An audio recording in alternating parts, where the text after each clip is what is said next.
Hello guys, this is your friend Naruto Audio Fanfics and we are back with a new fanfic. Which is what if Naruto had a harem with Mikoto while in Super Saiyan mode? Part 1. And if you enjoy this fanfic then please press the like button and subscribe to my channel for more fanfic like this. And now let's start the fanfic. Naruto's mood could be described as pure vengeful rage. Naruto Uzumaki Namikaze is a member of Team 7 teammates Sasuke Uchiha, the last loyal Uchiha of Konoha, but in Naruto's opinion Sasuke is nothing but arrogant, and had a great disregard for teamwork and is also getting taught privately by Kakashi Tem. My second teammate is Sakura Haruno, no clan background and a loyal fangirl and president of the Sasuke Uchiha fan club. She is another lost cause. All she does is oogle Sasuke and screech like a banshee who always berated me every chance she got, but every time she attacked me I knocked her down on her fat forehead. I wondered what I ever saw in that bitch. She's nothing but a Uchiha whore and a disgrace to a kunoichi's profession. Sakura was one of the girls who was nice to him at first, but after her parents found out about me her father told me to stay away from me and I was a demon. But she always listens to whatever her parents say, so the next day I meet her she screeches demon, and from that day on she tried every time when I was alone to abuse me and torment me along with Ino and the rest of Sasuke's fangirls, thinking I would submit. Sasuke was always thinking of ways to humiliate me, but he didn't train to exhaustion like me and practiced jutsu after jutsu until I could do them seamless. He also didn't take in account my ultimate defense that Kenshiro said was stronger than Shukaku's Kantainer's ultimate defense. As for Sakura, she thought Sasuke kept letting me win and kept telling her parents and other people who saw me as Kyuubi what I did. But every time a mob gathered I beat them all to a heap of broken bones and flesh, leaving them on the ground to suffer after calling them hypocrites, and that my father is rolling in his grave right now about his treatment. But she thought I was normal and she was stronger than me. PFFT, yeah right. From the time I was living at the orphanage at age 3 I found out the fox was in me, and let's say he wasn't the demon everyone portrayed him to be, he was like a brother to me. Flashback 6 years ago. June 10, 1998. Naruto Uzumaki is annoyed with the other orphans, patrons and civilians who sneer at him, but he unleashes killing intent on them to scare them off. But Naruto kept wondering why they called him a demon. He doesn't think there's anything demonic about him. He closes his eyes and thinks back to October 10th, and then his eyes widen to the size of dinner plates. He realizes he was the one who the Yondaime sealed the demon fox into. His thoughts darken slowly till the space around turns intangible from the Sannin level killing intent flaring around him, then all of a sudden a black and red aura flares largely around him.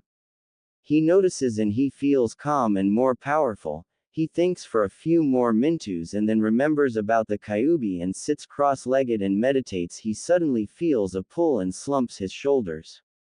Naruto's mindscape. Naruto wakes up and feels water. He gets up to his feet and looks forward to see a large golden gate with the seal for the Shiki Fuin as the lock. "Hey fox, you in there? I want to speak to you," said Naruto in curious voice, but before he could ask again, he sees a giant fox, crimson orange fur, 9 giant tails flowing behind it. Naruto also notices its eyes are crimson with a slanted slit in the middle. He looks past its eyes and is shocked. The 9 tails' eyes hold sadness and worry, also anger. "Anyo ni-san, are you okay? Why are you sad?" said a concerned Naruto. The fox looks down at Naruto and lowers his head and peers into Naruto's soul and is flabbergasted. This kid's aura is more powerful than his creator's. "Why do you call me older brother? What have I done to deserve such a title?" asks Kyuubi, clearly interested in it Kantainer's decision and angered at these ignorant humans' hate of the blonde. "Because I don't believe you are as bad as these dumb bakas say you are. Besides, you kept me safe since I was a baby," said Naruto in a kind tone, wondering why would a demon fox bother with Konoha when it isn't in his nature to attack others. Kyuubi lets a tear drop and smiles at his little brother. "Thank you kid, I guess it's in my kitsune nature to protect ones you see as family, said Kyuubi in a low tone. Naruto smiles but then he asks. Kyuubi, why did you attack Konoha? I know it wasn't out of hate or fun. Asked Naruto in a voice that made him sound older. You are correct, kid, I didn't do it out of those two you said. I was just sleeping when all of a sudden I saw a red eye with 3 spinning tomos and after that I blacked out, exclaimed Kyuubi. Naruto is silent for a moment. Red eye, 3 spinning tomos, let's see if I can materialize something in here, thought Naruto as he conjured a book on the description of that eye. He reads the first 5 pages, but then his eye turns black and gold with a slanted pupil as his aura rises 100 feet into the air in rage and disintegrates the book he holds from the intense power he is unleashing. Kid, what's wrong? Did you find out something? Asked Kyuubi in a concerned voice. He shivers from the feel of Naruto's aura. It was godly, and cold. Naruto calms down and opens his eyes, but his eyes still hold lots of anger and rage, and says, Sorry Ni-san, I just found out who controlled you and his descendant as a clan heir. Said an angered Naruto. Kyuubi becomes curious but his eyes narrow slightly but speaks in a low voice.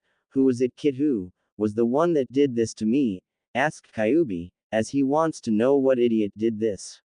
Naruto spits the name out like venom. Madara Uchiha, rival of the Shadaime Hokage. As he said this, the room floods with killing intent that made Naruto whistle. Damn, whoever you are, Madara, you just pissed off the wrong fox, thought Naruto. Somewhere in aim, a certain one-eyed masked Uchiha lets out a shiver and looks around. I feel like someone just walked over my grave. I hope whoever it is isn't near, thought Madara as he walks to his hideout. That damn clan of traitors. Kid, listen to me, if you are put on that team with the clan heir, I want you to show him to not mess with us. Said an enraged Kyuubi, as he thinks on what to train Naruto in. He looks at Naruto and goes over some ideas. His body is built for speed, power and precision. Looks like he will be the second successor of the Hokuto and Nanto styles, thought the nine-tailed fox. Kyuubi decides to make Naruto the most powerful fighter in the universe. Naruto, I would like to train you in my 2 fighting styles, Hokuto Shinken and Nanto Saiken, but before that we need to build your strength, speed and precision for you to use them. Said Kyuubi in sensei mode. He then begins to transform before Naruto's eyes. A few seconds later he is in his human form. Kyuubi could be described as a 21-year-old. He is wearing black jeans with a brown belt, ninja sandals, a short-sleeved jacket with a red undershirt, black eyes with black slick spiky hair. His muscles could be described as muscular and large, obviously built for the things as Naruto. Naruto quirks an eyebrow in amazement. Ni-san, is that you? Wow, you're very muscular in your human form.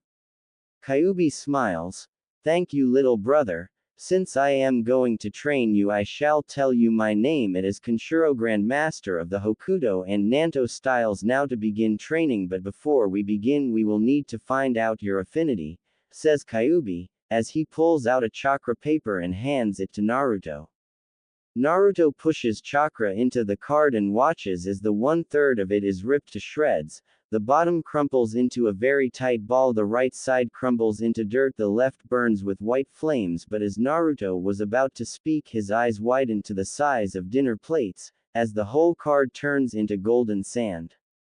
Kenshiro and Naruto stare at it before both brothers let out a shit-eating grin and says, looks like I have affinity for wind, fire and earth, also the bloodline of the Kazekage. Said Naruto in astonishment. Kenshiro nods. Yes, all of them powerful as the Ichiba's control over sand and wind. Looks like you're gonna have a lot of training, but first make the ram hand sign and say Kage Bunshin no Jutsu, make 2,000 of them and send to do elemental training for wind, fire and earth. Explained Kenshiro, as Naruto nods and makes the ram sign and shouts. Kage Bunshin no Jutsu. Naruto looks and sees 2,000 solid clones appear and standing at attention. Okay guys, split into groups 4. Group 1 Fire Manipulation, Group 2 Earth Manipulation, Group 3 Wind Manipulation and Group 4 I want you guys to play shogi and think up strategies in battle now go, shouted Naruto, as the clones nod. Flashback end. From that day on Naruto trained since he was 2 years old. Kenshiro trained him in chakra control, elemental manipulation, taijutsu, ninjutsu and fuinjutsu. As for his gold dust bloodline, he was on the level of the Sandyame Kazekage. When he was 5 he was already Sannin level in every ninja art known to man. Naruto looks around the mist, but suddenly he hears a rustle in the bush and looks and sees a white bunny. He smirks at a foolish tactic. Really Momochi? Sorry, I'm someone even Yagura should fear. I have your scent now and your partner. Let's see if I was right about Kakashi Baka and the emo and Banshee. That will give me an excuse to become an apprentice, thought Naruto with a dark smirk on his face. He looks for a place to hide and bites his thumb and slams his hand down on the ground and screamed Kuchio's no jutsu. The smoke clears and reveals 40 feet tall hawk with golden eyes. It looks around and spots its summoner. What is it you need, Naruto-sama? Asked Taka. Yes, Taka. I need you to deliver a message to the Sandaime for backup. Tell him to send Team 8 Sum and Yugao, explains a serious Naruto, as he hands the scroll to the hawk and straps it to its leg. Taka nods. Hi Naruto-sama, I will be back in 15 minutes. I hope to meet your friends, said Taka, as he blasts away so fast it leaves a sonic boom. Hokage's office. Sarutobi Hiruzen can be seen doing something even more feared than the cages, paperwork. He was just about to use a fire jutsu on the pile evilness, when suddenly he hears a tapping at the window and is shocked to see a large hawk. Are you the Sandaime Naruto-sama spoke of? He has a message for you, said Taka, as he handed the Sandaime the scroll and poofed back to the summon realm. Oji-chan, I have some grave news. My team ran into the demon brothers. I protested that we should call for backup, but Sakura in her screeching glory told me that weaklings don't overrule their superiors' decisions. GG, I request backup of Sum Team 8 and Yugao. I can't guarantee I can hold back the urge to make Sakura and this pervert become chopped liver for my summons, so please send backup and tell them to get here on the double. That damn Hatake used me as a shield to take a hit from Zabuza's sword. I am waiting at the client's house. It's time I shed this mask. Naruto Uzumaki Namikaze. P.S. Oji-san use Cage Bunchins to do that paperwork. You are the Kami no Shinobi, for Christ's sakes. Sarutobi stared at the paper with a blank look on his face before his eyes glinted with malice as killing intent rolled off of him. You damn bastard Kakashi, you let your hate for Kyuubi control you. It seems I am gonna have to get my grandson off of that damn team of bakas. He makes 3 shadow clones and sends them to do the paperwork. Finally dropping you mask Naruto-kun, bout time now, let's get you that back up, thought the Sandaime, as he snaps his fingers. 2 figures appear in a leaf shunshin kneeling. Theses are Anbu captains Tora and Taka. Hi Hokage-sama, shouted the Anbu, as they awaited orders from their superior. Taka, cat, I want you to tell Team 8, Kitsune and Sum to give backup to Namikaze Naruto in Spring Country. Also tell Kurenai to give this to him, said the Sandaime, as he pulled out a black and red Jonin vest. The 2 Anbu smirked under their masks. Inwardly they were cackling in glee. Finally dropping that damn mask about Dame Time Gaki, thought the 2 Anbu captains. Both captains nod and look at each other before looking back towards the Sandaime and ask something that shocks him. Hokage-sama, we were wondering if we could go along with Sum and the others so we could help and train the blonde. We owe it to him as his personal guards. Yes, you can go, but make sure to give Naruto this, said a grinning Sandaime, as he pulled out a black custom Jonin vest with the kanji for Dark Slayer on it in blue. The Anbu in the room smirk behind their mask in pride at the blonde. It's time Naruto showed them who is the strongest in this world, thought the pride-filled Anbu, as their thoughts wandered. 3 groups walked in. Kurenai Yuahi reporting for backup Hokage-sama, said a black-haired beauty. Sume Inazuka reporting for backup, said a gruff female voice, known as Sume Inazuka, one of the Leaf's Ice Queens. Kitsune reporting for duty Hokage-sama, said a Anbu with a fox mask. He looked around at the groups before him and spoke in his Hokage voice. I have received a message from Namikaze Naruto, who is requesting backup since his team encountered Zabuza Momochi in Wave Country. Said the Sarutobi, gaining gasps from the females in the room as this man was a very ruthless man and an efficient killer. Sume asks a question about where is Naruto, but then the atmosphere becomes heavy as the Hokage's eyes glow with rage. She is curious about this. Hokage-sama, why do you look like you are gonna execute someone? Said in a blunt manner. Hiruzen seethed, but managed to speak in a rage-filled voice. Hatake used Naruto-kun as a substitution so his precious Uchiha wouldn't die, but Naruto managed to shatter the blade. His team tried to kill him, but he created a shockwave that knocked them away so he could escape just as the missing nin fled. Sume hears this, growls in pure rage at what this fool did to her Naruto, and her hair spikes and eyes turn into slits. You would think she had the eyes of a demon. Kurenai gasped at this. To think Kakashi of all people would go this far for the Uchiha. Her respect for him took a huge nosedive. Understatement of the year. Kurenai, Kakashi is gonna get docked pay and won't be training his team at all. Thought the Sandame. He thinks for a while before his lips split into a evil grin that threatened to split his face. The Junin and Anbu see this and shudder. If I wasn't gonna meme the Cyclops, I would feel sore for him. Thought a whimpering Sume. Era seems Kakashi Senpai is in for it now. Maybe now Otudo can finally relax, thought the Anbu, as the Hokage's evil chuckle echoes throughout the village, causing many to run for the hills. Back with Naruto. Naruto is just finishing his last set of 2,500 sit-ups when he hears this surrogate grandfather's evil chuckle that he smirks demonically. So sadistic. I feel bad for Hatake Banshee and the emo. What about you, Ken? Said Naruto inside his head, as he sees his brother do mock version of a thinking pose but then smirks evilly. Nope, can't find any reason to care what punishment the old monkey gives them, the demon lord said in a nonchalant shrug of his shoulders. At this, Naruto shakes his head in amusement but wonders about the safety of Tazuna and his family. He clenches his fists till his knuckles pop, but then he picks up a life signature that had a bit of Kenshiro's Yuki in it. His eyes then widen, but then narrow when he senses three familiar signature moving toward it at a Sao pace. Naruto's aura spikes as he roars throughout the country in rage and anger at these pathetic humans. Oh, he was going to enjoy ripping them a new one.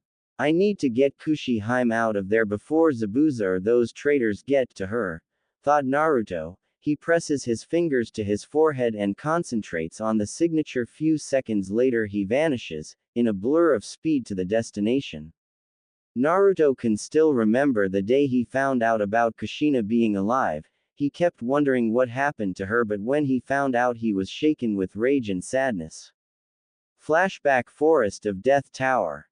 Naruto could be seen looking through some files he stole from the home of the elders. Those three were the ones he saw watching him from a suddenly stops on one file that could give him some answers. He opened the file and started to read. The more he read, the more his azure green eyes started to glow with rage and sadness.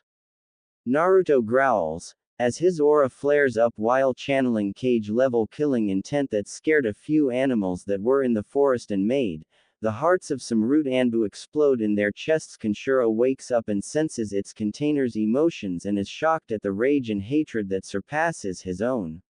Kid, what is wrong? Why do I feel so angry? Asked a concerned Kenshiro. Naruto tells him to look into his memories. He does and feels disgusted at this village. They planned on turning him and his mother into breeding factories when he became old enough and captured Kushina. Naruto's head snaps up when he senses multiple chakra signatures closing in on his position, but suddenly his senses pick up a signature that had two other sources in his body. He looks and narrows his eyes as they flash a glowing green. So this is the asshole who tried to turn me into a weapon, and he apparently isn't pleased that I am stronger than he thought. Looks like Tay Cripple brought his teammates and Inu HMPH. I think it's time I show them why I sent all those fools to the hospital in Maruj. Naruto smirked ferally but suddenly caught a hand of condensed lightning chakra and frowned. You know Inu Baka, you are supposed to use assassination jutsu, but your Chidori disgraces the word assassination.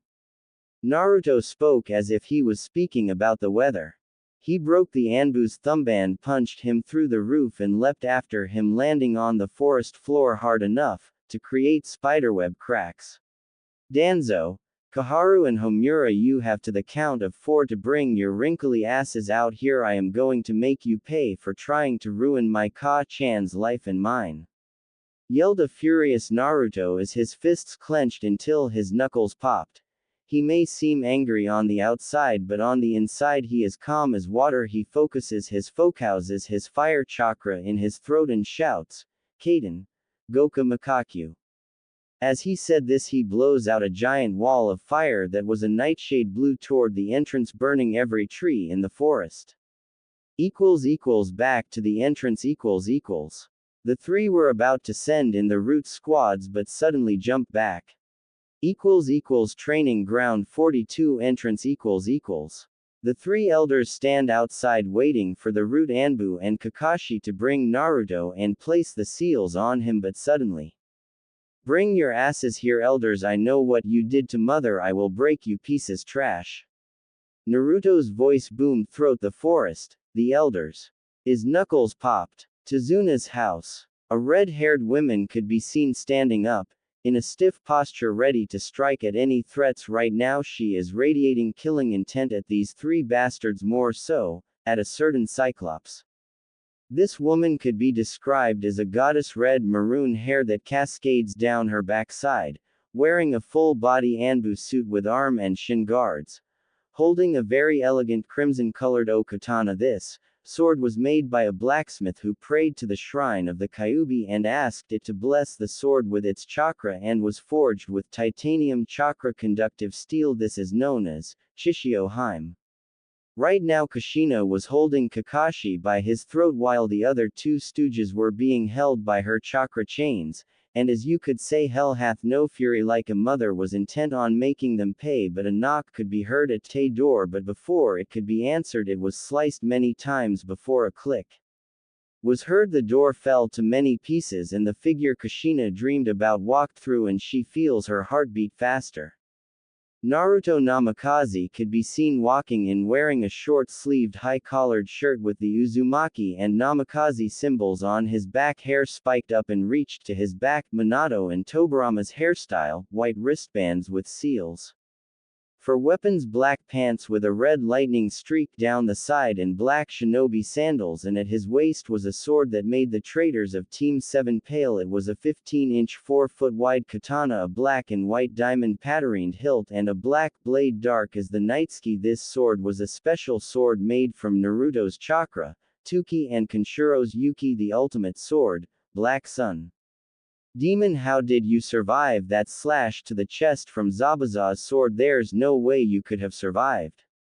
Said Scarecrow hissed. Inwardly he was scared of the situation his team was in. What he didn't know is that Naruto called for backup.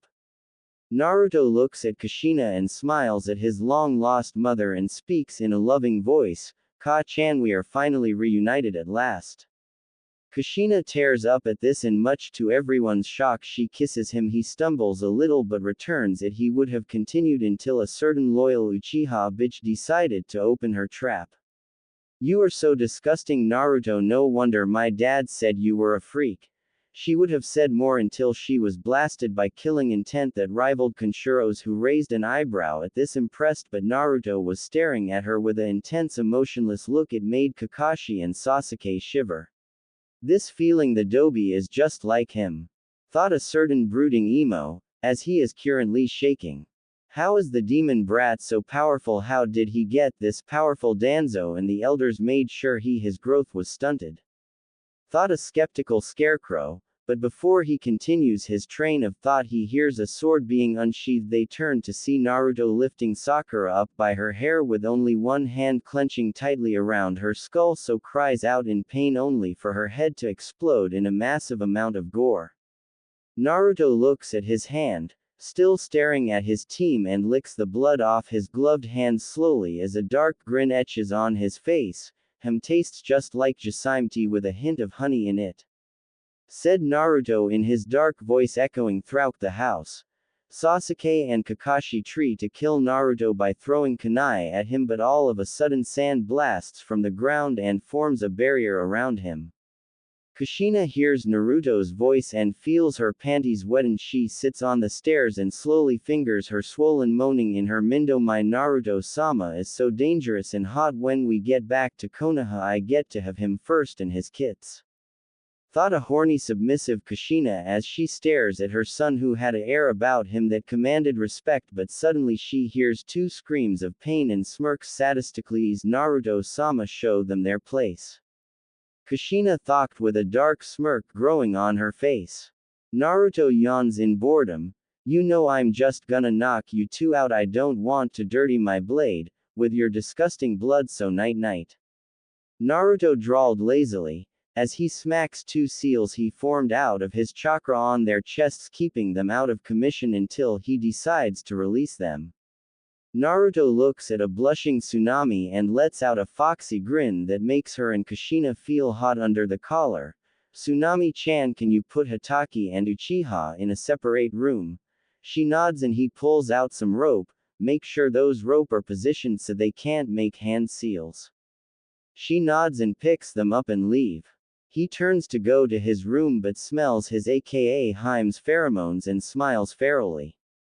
Warning. Without warning, his aka Haim rips his shirt and pants off in one swoop. She sees his 13 feet hardened member and licks her lips in lust. She looks at Naruto with a lusty grin and strokes him slowly. Naruto groans in pleasure. Kushina sees this and can't help but grin seductively. "Do you like this, Naruto-sama?" Kushina asks with a saucy smile. Naruto moans as she strokes him faster, but suddenly he feels his breath hitch in his throat and sees Kushina wet mouth engulf his member all the way down to the hip.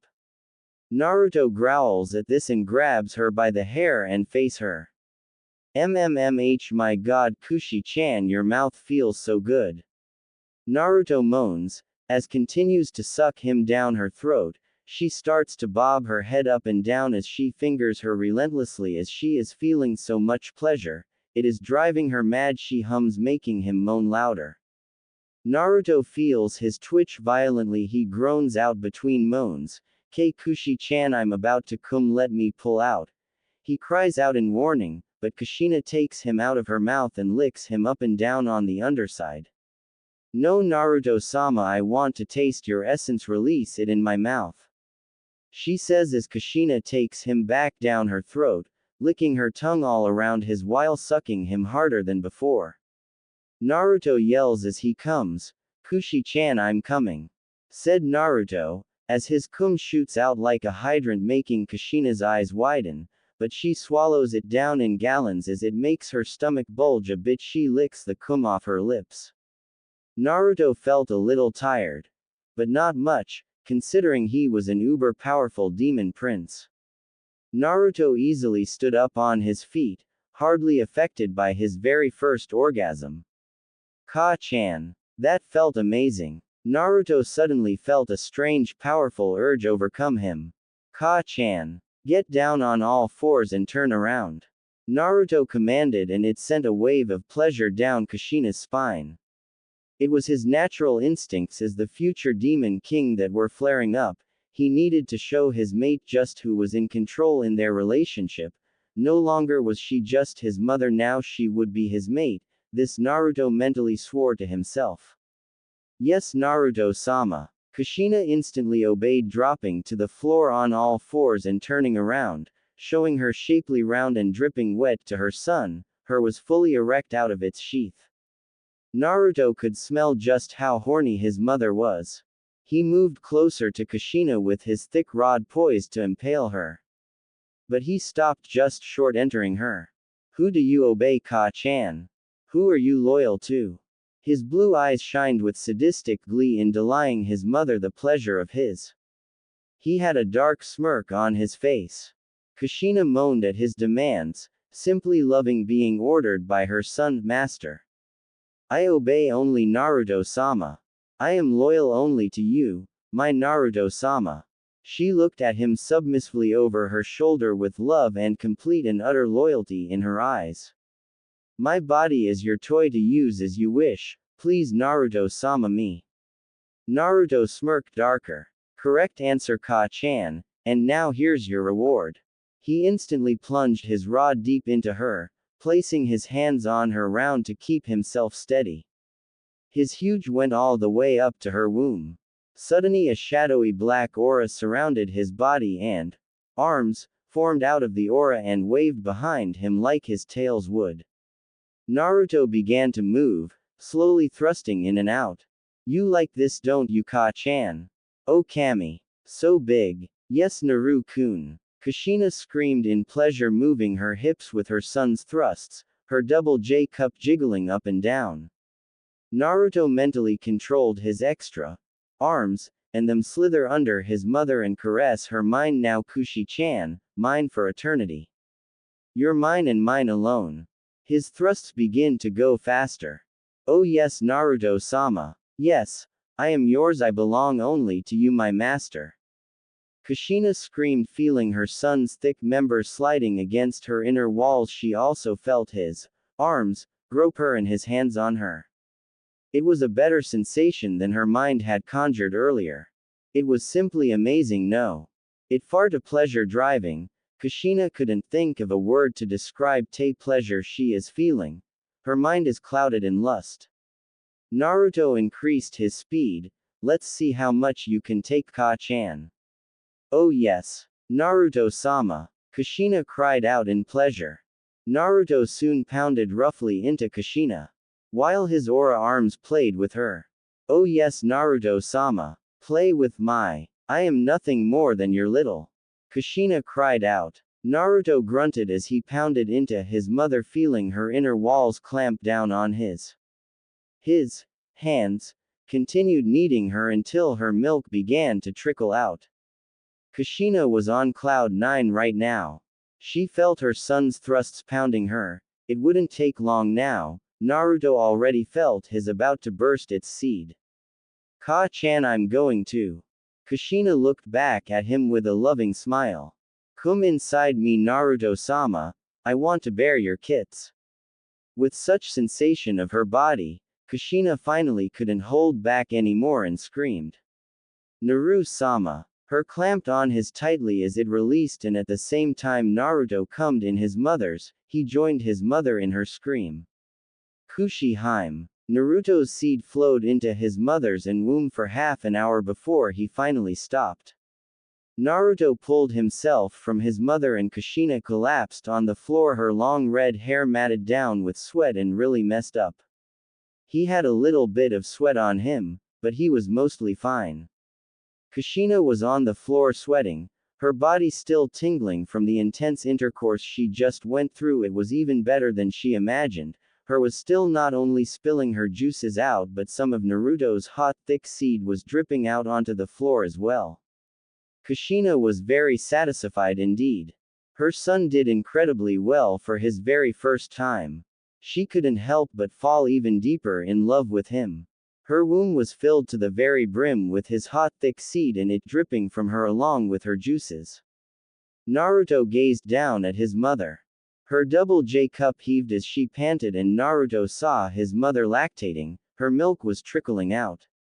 He remembered when he was a baby and used to drink her milk, and for some reason he wanted to taste it again. Naruto scooped his mother into his arms bridal style, much to her surprise and delight. His much greater strength allowed him to carry her with ease despite his smaller stature. Kushina blushed pink. Naru-kun's carrying me. Naruto gazes at her lactating nipples with hunger. Kushi-hime, you're leaking. Naru-kun. Kushina felt him latch on to her right nipple and began to suckle it, just like he did when he was a baby. Oh my kami, Naru-kun.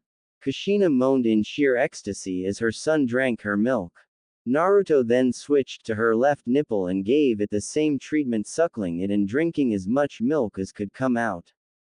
Kushina wrapped her arms around her son, mate, as he drank her milk. She absolutely loved it. This increased their bond even more.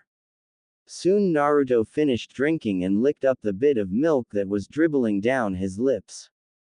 Ka-chan, I'm going to mark you as my first mate.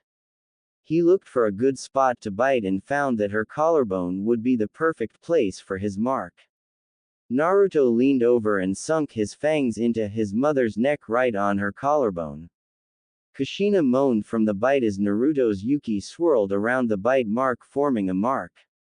It was a black wolf head with Naruto's special dojutsu, and several spiraling tails surrounded it.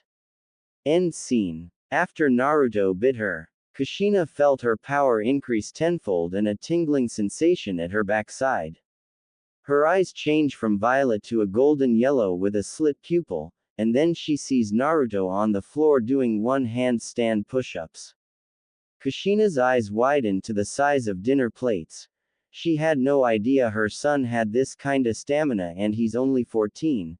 She trails his body up and down and licks her lips.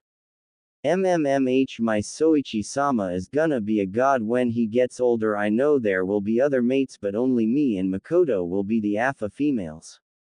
Thought Kushina, as Naruto allowed his hair to smooth out and cover one side of his eyes that gave him that mysterious look. Virgil and Dante's hair at Temmin grew.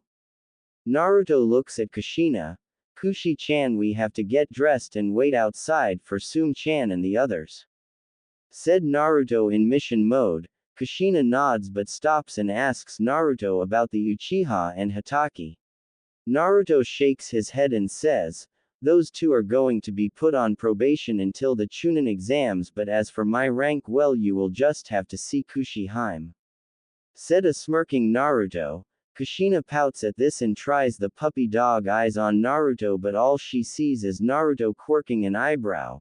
Kushina-chan, I already know every kunoichi in the elemental nations knows that, but I am immune to it, but nice try, finished Naruto with a mischievous Naruto.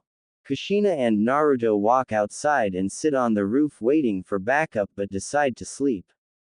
2 hours later, Naruto and Kushina wake up to see Kurenai, Sum and Yugao looking at them with their jaws dropping to the ground. Naruto raises an eyebrow at this. Sum-chan, Kurenai, Yugao-chan, you're going to catch flies if you don't close your mouths, Naruto said in a voice filled with amusement.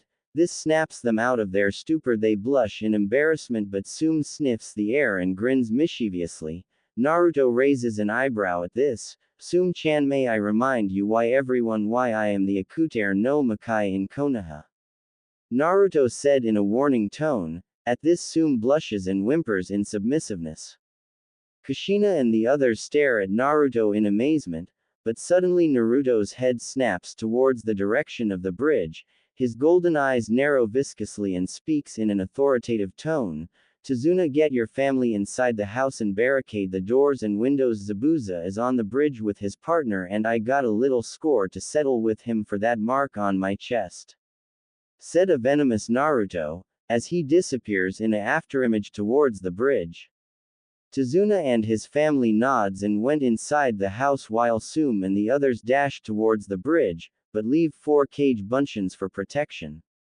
Tazuna's bridge. Naruto appears in a burst of wind and dissipates the mist but smiles ferally at his opponents. Well, if it isn't Momochi Zabuza Kurigakure no Kijin, I have been waiting to pay you back for that scar you put on my chest, but I'll go easy on you since that damn Uchiha used me as a substitution for that hit, said Naruto in a very angered tone. Zabuza is sweating but speaks. Look, Gaki, I didn't mean to. Your mother hired me to bring you to her, but your team screwed things up. I'm on your side, so please listen to what I have to say, said a pleading Zabuza. Naruto nodded and motioned for him to continue. Zabuza nods in appreciation. While I was on the run, we were about to be killed. Your mother saved both me and Haku, and from that day on I pledged my loyalty to her, and she helped me get stronger and also helped me protect Haku, who I saw as my son," said Zabuza in a fatherly tone. Haku is shocked at this and starts shaking uncontrollably. Zabuza sees this and hugs his son while Haku is crying his eyes out behind his mask. Naruto sees this and smiles, but it drops and he hears a whistling sound. His eyes widen but narrow. "Zabuza, move!" shouted Naruto as Zabuza and Haku jumped behind him as Naruto charged his emerald green Tuki through his sword and unleashes a Konatsu wave at the shooters. He sheathes his sword with a click. Zabuza and Haku hear a click and turn to see the air ground split and screams from the other side, and on the other side of the bridge they see Gato looking scared with a brown stain on his pants while his men are looking at Naruto with fear. Suddenly Gato gets some courage back, but Naruto still detects fear in his voice. "Well, Zabuza, I didn't expect you to betray me." Zabuza and Haku snorted at that statement, saying they never were working for him. Gato hears this but continues, "But since I have more numbers than you, I decided to have you executed. Besides, ninja cost too much money to hire, and I will be sure turn those 5 bitches into whores after today." Gato finished with a lecarious grin, but all of a sudden the air around them changed when they heard someone chuckling echoing throughout the wind. This sound made everyone's hairs stand up on end. They look at the source to see Naruto chuckling with one of his golden eyes peering out of his bangs with a bloodthirsty grin spit on his face. Fingering the hilt on his sword, "You know, I didn't think you had the balls to actually say that about my mates.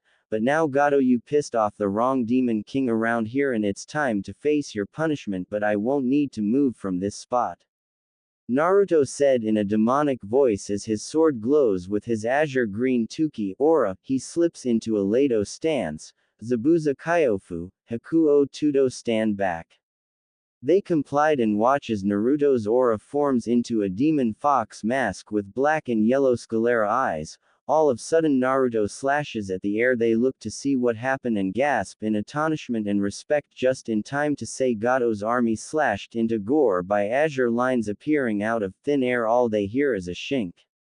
Naruto closes his eyes and whispers in a demonic voice, "Dimension/Barrage Level 1. Naruto finishes in a small whisper, as the dimension web cracks into many pieces in Zabuza and Haku's Minde. Naruto's Kenjutsu is beyond a Kage's level. This Gaki's stronger than Madara and Hashirama, thought an awe-stricken Zabuza and Haku. Gato tries to run to safety, but before he even moves, Naruto grabs him by the collar, bringing him eye level to Naruto, who had a smile that spoke of unlimited pain and suffering. "Now what was that you were saying about raping my Himes?" At this Gato starts to pale and sweat, but Naruto turns toward the other side of the bridge in time to see the other wave citizens holding pitchforks and other different weapons. Suddenly an idea clicked in Naruto's head. Naruto looked at Gato with a very scary grin. Picture Hollow Ichigo's grin. "Yay, that's scary as K. Now I know what to do with you," said Naruto in a sadistic tone. As he throws Gato in front of the crowd, Naruto turns to leave, but not before saying, "He's all yours, citizens of Wave. I think it's only fair that you got your vengeance for Kaiza and the families you lost. Goodbye." Naruto finishes as he, Zabuza and Haku disappeared in a futon shunshin just at the last second as Gato's tortured screams rang throughout the village. Tazuna's house. Naruto arrives with Kushina and the others to inform Tazuna that Gato and his army are gone and they will be heading back to Konoha for mission debrief. But not before Inari cries about his niece-san leaving. Naruto smiles. "Don't worry, O Tudo, I will come and visit you whenever I can, but first, since you want to learn Kenjutsu, I have a present for you." Naruto pulls out 2 scrolls and hands them to Inari. "Ototo, since you have the same body type as me, I will give you my personal copy of my Kenjutsu style, Dark Slayer. In the other scroll is a training sword that is shaped like an okatana. I want you to practice every kata till it's instinctual to you, and I might make you my apprentice. Grow strong, Inari, to protect your precious people," said Naruto in his big brother tone, as he ruffles Inari's hair, who smiles at his niece-san. I promise Naruto ni I will be strong like OU. Said a happy Inari. Naruto looks towards Zabuza and the others tan at the 3 scrolls in his hand, 2 with T kanji for human. The other for body. He addresses to the others, let's move out, guys, I want us to arrive at Konoha in 2 hours. Finished Naruto, just as he hears Every's highs, all of them blur in a burst of speed. Tazuna turns to the villagers and asks what should we name the bridge. They can't come up with a name, but Inari smiles and says, the Great Naruto Bridge, finishes a happy Inari. The others hear this and chant the bridge's name. With Naruto. Naruto stops on a tree branch, to turn his head back and chuckles in amusement. Kushina hears him and asks what's wrong. He shakes his head and smiles. Looks like the villagers named the bridge after me. Looks like my Otudo will become a leader like me. Finishes a proud Naruto who smiles with the others at the happiness he feels and then move forward with an explosive amount of speed toward Konoha. 2 hours later, Azumo and Kotetsu, nicknamed the Eternal Chunins for being on guard duty for many years. Right now Kotetsu is bored and looks about to fall asleep, but Azumo knocks him over the head, making Kotetsu mutter, what in Kami's name possessed you to smack me over the head just for trying to rest my eyes? Finishes a annoyed Chunin guard. Azumo was about to reply but all of a sudden stops to look at the forest just into time to see 7 blurs blast to the Hokage's tower with speed, making the Hiraishin look like a joke, making him fall over muttering, Itai, but looks and sees Kotetsu laughing his off and snickering. Azumo fumes and starts chasing his partner around with kunai's. Others see this but shrug and go about their business. What they didn't know was shit about to hit the fan. Hokage Tower . The Sandaime was known as a patient man on and off the battlefield, but right now these demands from civilians and corrupt council were really starting to get on his last nerves. After he saw a request to banish Naruto, something in his mind snaps. He jumps from his seat, pulling out his bow staff and smashes his desk along with the paperwork, huffing and puffing, beating his chest like an ape, making the Anbu hidden sweat drop. I don't blame him, I would blown that shit up with a bunch of explosive notes. Thought the sympathetic Anbu. All of a sudden Naruto and the others file into the room and bows speaking, mission complete Hokage-sama.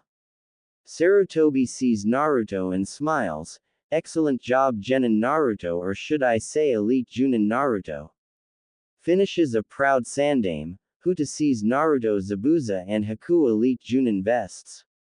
Naruto sees, cries at this and hugs his Oji-san saying thank you. Who the Anbu snicker and asks is their little bro getting soft on them, but are silenced as Naruto grins at them, just for that me and you guys are going to get real acquainted with my black sun katana. Said Naruto in a sadistic tone, as the Anbu in the room pale and disappear with a shunshin. Naruto laughs his off with the others looking on with amusement. Suddenly Naruto remembers something. Oji-san, I think I shall leave with you the traitors that I sealed into this scroll. Naruto hands his grandfather 2 scrolls with the human kanji while he destroys the 3rd scroll. Oji-san, just put those 2 assholes on probation till the Chunin exams. I will be going undercover as a solo team. The others nod at this since he heard rumors of Orochimaru trying to invade the village with Suna and Iwa. Okay Naruto, I'll give you the keys to your clan estate so you can have 2-month vacation to train and relax. Naruto nods and smiles thankfully. Catch ya later Oji-san. Me, Kushi-chan and Yugao have to work out on our new bed. Naruto says in a husky voice, as he grabs Kushina and Yugao who are sporting lustful eyes, disappearing in a wind shunshin. Sarutobi raises an eyebrow but shrugs, muttering a lucky bastard. That makes the others snicker at him but they look away with an innocent expression when he glares at them. All night people would be hearing loud moans and screams of pleasure and the sayings of Naruto-sama. Every woman blushed at this, going home with dirty thoughts in their mind about a certain blonde-haired. Time skip council room. Naruto could be seen yawning in boredom as he stands before the council, being brought up on false charges. He looks to see the clan heads. Hyuga Hiyashi clan, head of the main house of the Hyuga clan, one of the strongest Juken users to come out of Konoha. Shibi Aburame clan, head of the Aburame clan, and is rumored to have bugs that feed on Yuki. Shikaku Nara Jonin, commander of Konoha and clan, head of the Nara clan. Sume Inzuzaka, captain of tracking division and clan, head of Inzuzaka clan. Akamichi Shuza, head of the Akamichi clan.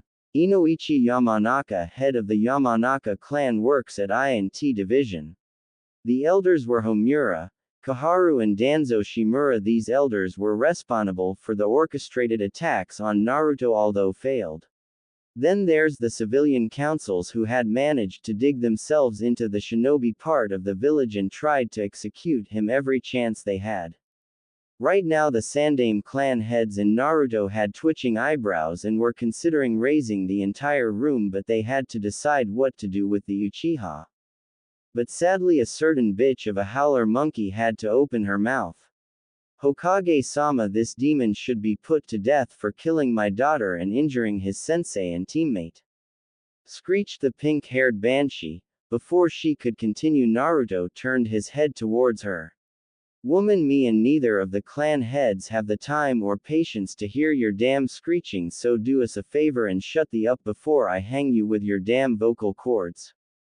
Snarled Naruto. Sake Haruno turned red in the face at the audacity of this brat and screeched, "See, this demon should be executed for threatening me. If you won't do it, I will," said the insane Haruno. Just as she was about 3 feet from him, her head exploded, sending blood on the other civilians and elders, excluding the Sandame. Naruto looks at the body in disappointment.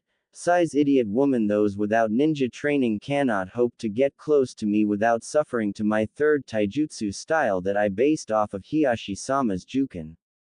Said aboard Naruto. The other clan heads' eyes almost bulged out of their eye sockets at this. This kid based his third taijutsu style off of Hyuga's Juken. Unbelievable, thought the impressed clan heads and a proud Hyuga clan head.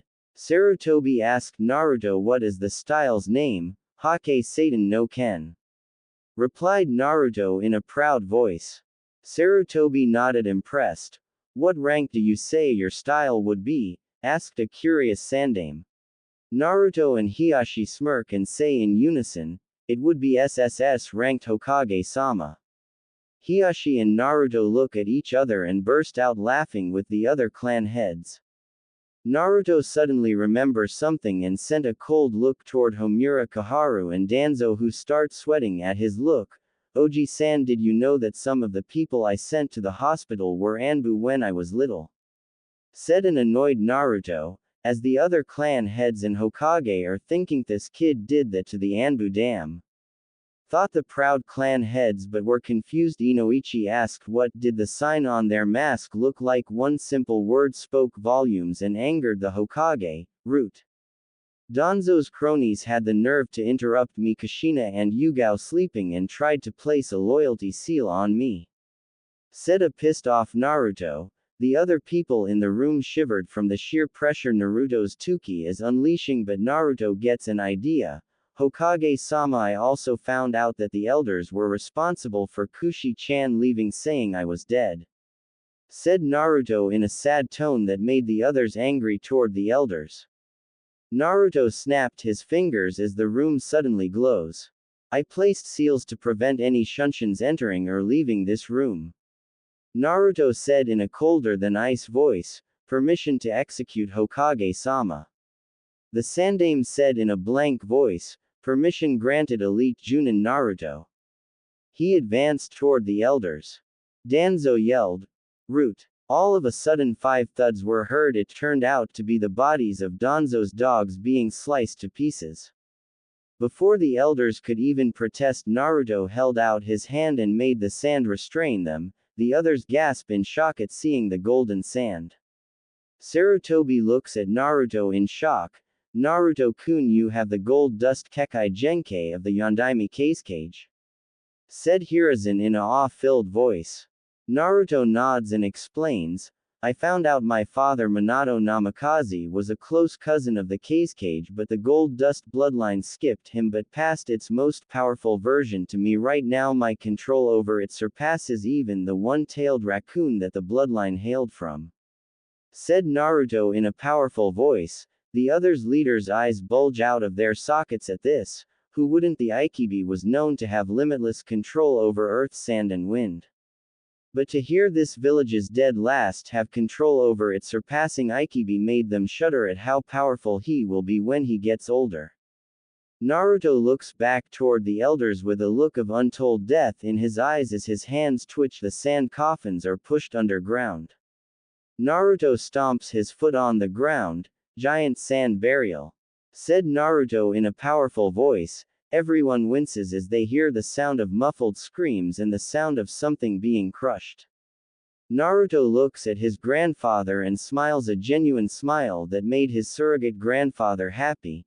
"Now you can make things better like your senseis wanted. I will take my leave now. See you in the morning," said Naruto, as he walked home with his mates in tow. Sarutobi sheds a tear. "Thank you Masuko, I will never forget this even in death." Sarutobi finishes in a whisper. The other clan heads see this and smile in happiness for the two who suffered because of the civilians and elders meddling. The Sandaime wipes the tear away. "Meeting over, everyone get some sleep tonight. Tei Chunin exams are tomorrow and I need Naruto to do his part solo in the exams," finishes Sarutobi in a tired voice. As he walks to his clan compound he looks up to see Minato and his sensei smiling at him with a look that said, "Thank you Sarutobi for taking care of the village and our legacy." Sarutobi then promises to always be there for Naruto. "I wonder how proud our father and uncle would be if they saw you now Naruto-kun." A happy Sandaime. If he stayed longer he would have heard a faint "We are already proud of him Saru." Naruto goes to sleep shedding tears of joy at finally being together with his loves. "Arigato to San, Kenshiro ni San, Hiyashi Oji San and Sarutobi Oji San, you will always hold a special place in my heart," said a happy Naruto. Naruto looks over at the competition at Training 44, "Did I get that right?" With a bored gaze only noting the interesting people was a blonde girl from Kumo, a green-haired girl from Taki, a black-haired girl from Iowa, and a red-haired girl with black rings around her eyes looking at him with a grin of a rapist making him shudder at how they met. Flashback start. Naruto was just walking down the street with eating his dango when all of a sudden he heard a bunch of shouting looking into the alleyway. He sees Konohamaru along with a scared Ino and two Sunanins, one a blonde girl with a war fan on her back looking irritated while the other is a cat-looking man wearing purple paint on his face sneering at his little brother, his fist swinging toward the boy's face. Naruto narrowed his eyes and blurred, catching the boy's fist while grabbing Konohamaru in his other arm in a split second. "Is there something I can help you with, because I know you were not about to assault the Sandaime's grandson in broad daylight?" Sunanin. He growled, his eyes flashing purple with 9 rings around the pupil, making the man in the cat suit pale and sweat at how close he was to starting a war. The blonde girl looks at Naruto and blushes at how handsome he is but snaps out of it. "Listen sir. Forgive my idiot of a brother, he had no idea, honest." The girl pleaded to him, getting a slow nod before Naruto lets up on the key, seeing Ino and the others are barely breathing. "What are your names?" Naruto said coolly while smelling pheromones, sand, and blood. "Kankuro Sabaku." The cat man said arrogantly, getting a disinterested look from Naruto that made him seethe. "Tamari Sabaku," she said while staring at his chest, getting a smirk from him. Naruto smiled warmly and patted them on the shoulder, getting confused looks from the two Sunanin. "It's good to see you Itokos." Tamari and Kankuro gasped hearing him call them cousins. Seeing their expressions he chuckles and mentally commanded his sand ability to activate, getting wide-eye looks from everyone including a figure in the tree. Tamari stuttered out, "That's 2 Sans gold dust, how do you have it?" Naruto smiled and suddenly shot the sand at the tree, making two people jump out of the branches, one with an angry look, the other a curious, yet hungry look. He looks at the girl who has shoulder-length red hair, beautiful eyelashes, a toned body with luscious curves, beautiful sea foam green eyes, black rings under her eyes showing a lack of sleep, a pair of low D cup and a sand gourd on her back. How did you know I was there? She asked in a monotone voice with curiousness in her voice, shocking Temari and Kankuro, who always knew she kills everyone who attacks her. Naruto quirked an eyebrow. Naruto Uzumaki namakaze Subaku. He replied in the same monotone as her, getting an amused smirk from Temari and her, while Kankuro is looking paler than Orochimaru. She nods. Gaia number Sabaku, it is a pleasure to meet you, Namikaze-sama. Gaia said with a lustful glint in her eye as she is listening to Shukaku telling her to take him as her mate. Naruto senses her emotions and starts to sweat inwardly. Kyuubi, please tell me that Shukaku isn't in the mating season. He pleaded. Kyuubi looks confused for a minute till he looks at who he is talking about and pales. Kit, Shukaku is in the heat now. He yelled hysterically at Naruto, who jumped back from Gaia, who giggles creepily as her eyes flash into a four-pointed star stalking toward him. Temari looks confused till she realized that Shukaku is in the heat and pales. Kankuro back away slowly. She whispered to him in a frightened tone, getting a confused look from the elder Sabaku till Temari whispered in his ear and watched as he paled too before copying his sister. Oi, Dobi, hand over that sword, it will have better use for a Uchiha than you, said the emo lord in an arrogant tone, making Gaia glare at him for calling her beloved a dead last. Naruto puts his hand on her shoulder, stopping her. Gaia-chan, he isn't worth it, come on, I want to show you guys around the village and talk. Konohamaru, Moegi, Udon, go home for today. Naruto ordered, getting nods from the children, who ran home and ignored Ino, who was glaring at him, and Sasuke, who is looking livid at being ignored. Sasuke and Ino let out a war cry before charging at Naruto's back, not seeing his smirk before being grabbed by golden sand and tossed all the way across Konoha, making Gaia drool at his control over sand. Temari sends Naruto a dry look, which he gives her an innocent look, making her Kankuro snicker before running for his life from an enraged Temari. Flashback. Naruto sees the gates open and sprints, leaving afterimages in his wake while keeping an eye out for Orochimaru, and stops just to see a team of Odo shinobi drop in front of him. Two had arrogant looks in their eyes, while the girl had a scared look in her eye, making his eyes narrow as his Rinnegan flashes. What do you want, Odo nin? Naruto said coldly, making the girl and the guy in bandages sweat, while the spiky-haired one jumped at him with his fist back, only for him to get backhanded away by a replica of Naruto. Kin gasps as she sees 9 Narutos with the same eyes. Say hello to my 9 paths of pain, he said in monotone, making the spiky-haired boy glare at him with anger before shooting a wave of air from his hands, only for one of them to absorb it into his hands. Pathetic, Naruto said coldly before blurring behind both of them and plunged his hands through their chest, instantly sending them to the next world, while the girl is shaking badly. Please don't hurt me, I never wanted this, I'll promise to be your slave if you want, I beg of you, Namikaze-sama. She whimpered, getting a soft look from Naruto, who places a finger under her chin, tilting her head up into her eyes. Look at me and tell your name, he asked in a gentle voice, making all her worry wash away, and looked into his purple eyes. Kin Tsuchi, Namikaze-sama, she said, blushing while poking her fingers shyly. Kin, I'm not going to kill you, I sense the purity in your soul, don't be afraid, if you want I will have you put under my clan's protection, since I'm the head of both Namikaze and Uzumaki clans now, he said kindly, making her tear up and hug him tightly, saying, thank you, over and over again while he rubs her back softly. Naruto summons a Kage Bushin. Take her to the compound where she is safe. He ordered, getting a nod from the clone, and disappears in a blue flash while he searched Dosu and Zaku and found both sets of scrolls. Thanks for the scrolls, scum. Naruto said coldly, using his futon chakra to boost his speed, heading for the tower while noting a giant snake following. Got ya right where I want ya, Oropedo. Naruto grinned mentally before increasing his speed.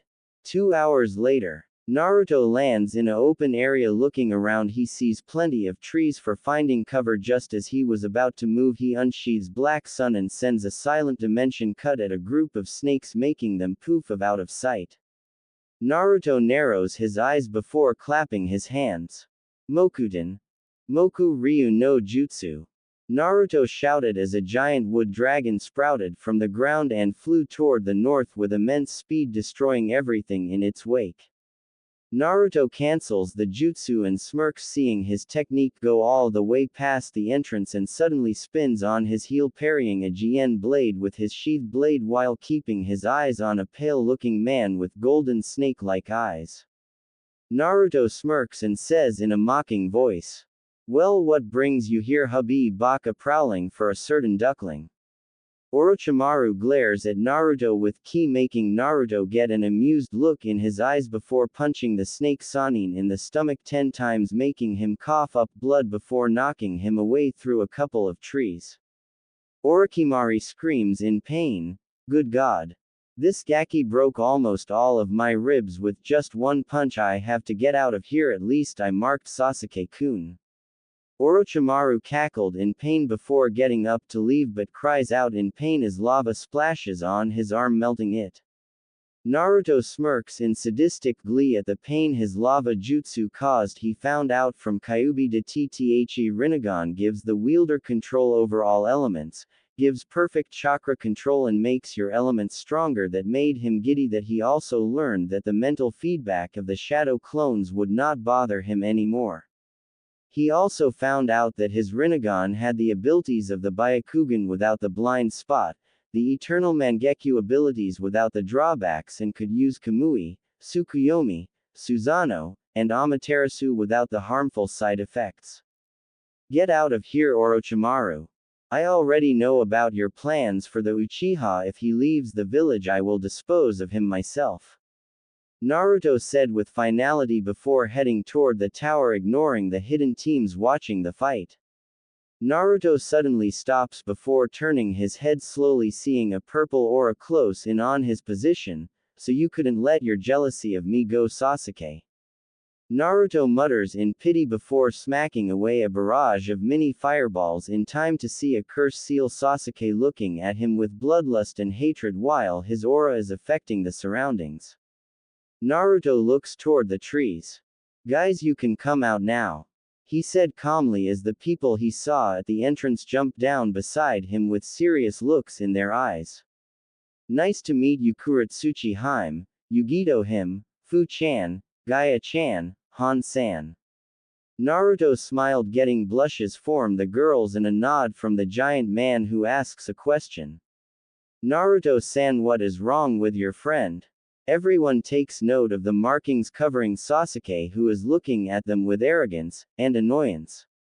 Naruto said coldly, "That runt isn't my friend. That asshole is Sasuke Uchiha, who was bitten by Orochimaru of the Sannin and is being controlled by the curse seal and let his jealousy of my heritage and skills override his sanity.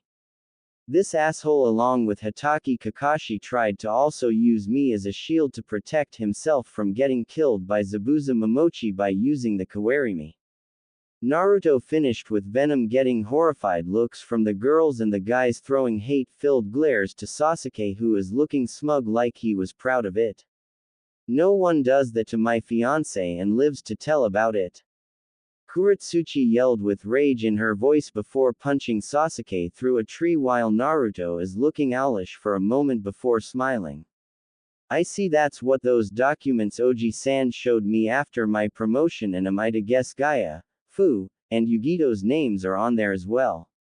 Naruto said in a deadpan voice, getting nods from them. "We can get to know each other better after we get to the tower." He said, getting nods from everyone till they see Sasuke running toward Kuretsuchi with lightning chirping in his hands, making Naruto narrow his eyes in rage before blurring in front of his fiancée and grabbed Sasuke's arm, dispelling the jutsu and slapping a seal on the curse mark, making the markings recede before knocking the Uchiha out and put him upon his shoulder. Naruto turns to the others and motions them to follow him and headed toward the tower to finish up. They soon reach the tower. Heading inside, they see a large arena with a stone ram sign on the wall before taking their scrolls out. Naruto sees the kanji for summoning and orders them to throw them on the ground as a poof of smoke appears, showing Kakashi, Iruka, and Kushina, who explained the meaning of the test, getting nods of understanding from them. Naruto turns toward Kakashi and throws Sasuke toward the scarecrow. Next time you teach your little bitch an assassination jutsu, make sure he doesn't aim at my fiancés or I will kill him. Naruto said darkly before walking to his room with his fiancés. Time skip. Chunin exam second round. Over the next few days, Naruto got to know his fiancés better and fixed Gaia's seal, allowing her to sleep and have better control over her Yuki, and helped with her taijutsu training and got a few more tips on jutsu, including his Yoden. He also had a confrontation with Team 8 as Kiba tried to do perverse things to his fiancés only to get punched out of the tower by a pissed-off Naruto. Hinata revealed that her shy attitude and stutters was just a mask, shocking Naruto, and was further shocked when she confessed her feelings for him and accepted her, introducing her to his other fiancés who Hinata got along with easily and helped her train to be Junin level thanks to her having high chakra levels and shadow clones. All in all, it was an interesting week until one day both Naruto and Neji met, but it was more of a meeting. Flashback start. Neji, may I see your seal? Asked Naruto, getting a hesitant nod from the branch member who takes it off, showing a green swastika sign, making him frown. Neji, what is your clan doing with one of my mother's clan's Juinjutsu? Naruto said seriously, getting a wide-eye look from Neji, who explains that some of corrupt elders secretly stole it after the Second Shinobi War. Naruto listens with rapt attention before doing a few one-handed seals and placed his finger on the seal. Kai! He shouted as the seal cracked until a bright light covered Neji before disappearing, showing the Hyuga's true form, which made Naruto's jaw drop, cracking the ground. Neji was beautiful, still wearing the same outfit when she had the caged bird seal, except her eyes, which held hate, had kindness in them, long curvy legs, a slim waist, DD cup held back by her shirt. Neji gasps in surprise, being able to be her true self once more, and smiles with tears before hugging Naruto, and to his shock kissed him on the cheek. Thank you, Naruto, for releasing this caged bird, she whispered into his ear before running back to her teammates with a blush on her face. Naruto smiles at Neji being free before grabbing his katana and walked to his room, his hair blowing softly in the wind. Things are looking up for Konoha now, he murmured. Flashback end. Naruto snaps out of his thoughts to hear his surrogate grandfather's speech about the Chunin exams used as a simulation for war, making him shake his head at the explanation before taking notice of his mother's student Gekko Hayate having a sick look on his face, asking, does anyone want to forfeit? He sees Kabuto Yakushi forfeit, saying his chakra levels were low, making Naruto snort before silently signaling the root Anbu that Naruto had as his personal guard to subdue Kabuto, taking notice of Sarutobi, sending him an amused look. Does anyone wish to fight more than once? Asked the sick proctor, getting Naruto to raise his hand, nodding, eager to battle with finesse and skill. Time to show the true Naruto. He looks up at the screen to see the first match and deadpanned at his grandfather, who has a twitching eyebrow. Sasuke Uchiha vs Akado Yoroi. Skipping same as the canon. Konkuro Sabaku vs Mitsugi Tsurugi. Same as the canon, boring. Sai vs Omoi. Sai wins. Yugito vs Suzumaki. Yugito wins. Kuretsuchi vs Hisame. Kuretsuchi wins. Tamari vs Tenten. Same as the canon. Naruto Uzumaki Namikaze Sabaku vs Kiba Inuzuka. Everyone except the Hokage and Naruto gawked at his name while Kiba is howling in delight that he got the weak one, not noticing Naruto's eyes gain a predatory glint, one that Tsume notices and prays for her stupid son's survival. Kiba jumped over the rail onto the floor, nearly breaking his legs, while Naruto lifted his legs over the rail before flipping and landing on the floor, creating 15-foot crater that shook the entire building, shocking everyone. Before, to everyone's shock, a replica of Naruto came beside him and took off his jacket, showing him wearing black tight shirt, showing his developed body and his 12-pack that made all the women blush and get a nosebleed, while the guys are glaring at him in envy and jealousy for having a body like that. Ha! Trying to show off dead last. Kiba said arrogantly, only to get an uninterested look from Naruto, who slowly unsheathes his katana, black and red lightning arcing off of it while giving off a sense of despair, making Akamaru whimper and run back, jumping into Hana's embrace. Did you know, Kiba, that a human's most feared emotion is despair? He whispered ominously, making everyone get a sense of foreboding form the sword's aura. Naruto sees he has everyone's attention and continues. When someone feels despair, she loses all hope in ever achieving their goal due to the feeling of futileness in their efforts. He said wistfully before snapping his eyes open, showing his Rinnegan blazing in its glory. Kiba manages to get his bravado back. Ha! At least I am not a fanboy to the Haruno. He sneered until a cold smile spreaded on Naruto's face, one that made Gaia feel aroused. Ah, Haruno-san, well, she decided that trying to backstab me with the duck butt and the scarecrow in Wave Country, so I decided get revenge on her. He said sweetly, getting a nervous laugh from Kiba. How exactly by pranking? Kiba said sarcastically, until he sees the same sand he saw Gaia use flow from the floor into Naruto's hand. No. I gave her death by crushing. Naruto smirked cruelly, making everyone who hated Naruto pale and shiver, something that Naruto took joy in causing. Also, don't think that those who hated me will be able to hurt me anymore. I hid my skills during the academy for you maggots to underestimate me. He smirked before continuing. And my plan worked very well to my expectations, since Ino, along with those disgraces called fangirls from the academy, thought that I was weaker than them. He sneered venomously at a fuming Ino, who always tried to make sure Naruto was meek. Let us get on with the match. I have promised to take my fiancés, Hinata and another Hyuga girl, on a date. Naruto sighed boredly, getting confused looks at who his fiancés were. Kiba charged at Naruto with low Chunin speeds, going for a swipe to the fast, thinking that Naruto was all talk, only to yelp in pain from getting smacked in the face by the flat of the blade. Dead. Naruto deadpanned, making Neji snicker, getting weird looks from Guy and Tenten. Kiba growls before unleashing a barrage of swipes, trying to claw Naruto to death, who dodges, leaving a smoky trail, Wesker's dodging in RE5 sweet making the Inuzuka even more frustrated. What's the matter? Kiba can't handle my shadow steps since you became so arrogant to think I was weak. Naruto said mockingly, getting a feral snarl form. The dog boy on lands on his hands and feet. Shiaku no Jutsu. Kiba howled before dashing at him with faster speeds, only to get smacked by Naruto upside the head, looking at him with disappointment in his eyes. Naruto said, shaking his head.